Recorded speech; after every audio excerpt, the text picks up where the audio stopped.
একটা নারকেল গাছ, একটা বেল গাছ আর একটা ফুল গাছ কিনে এনেছিলাম। দুদিন আগে নার্সারিতে গিয়েছিলাম, তো গাছ দুটো বাড়িতেই রেখে দিয়েছিলাম।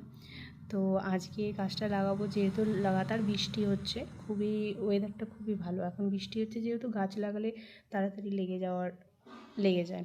তো এই গাছ দুটো আমি গাছের কাছে রেখে দিচ্ছি, যাতে ওরা আমাদের নেচারের সাথে কানেক্ট করে। আর এদিকে খুব মশা আমাদের এই কোণের দিকটা, তো একটা ডিমের পেটি জ্বালিয়ে দেওয়া হলো, তারপর গর্ত খোঁড়া হচ্ছে। কারণ এই যে জায়গাটা আছে আমাদের প্লটটা, এখানে মাটি নেই, সবই ইটের কুচি কুচি সব আছে ইটের, তো তার জন্য বেশি করে একটু গর্ত খুঁড়তে হচ্ছে।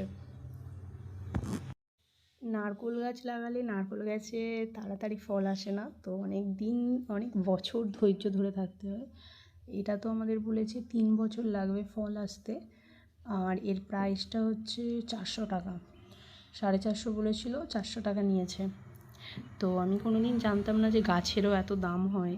তো প্রথমবার নার্সারিতে গিয়ে গাছ কিনলাম, তো এত দাম। তারপর আরও দামের ছিল 1200 টাকা, কিন্তু এটা 400 টাকারই নিয়েছে, বলেছে 3 বছরে ফল আসবে। দেখা যাক, এটা আমাদের নেক্সট জেনারেশনের জন্য আমরা লাগালাম, ফর আওয়ার কিডস।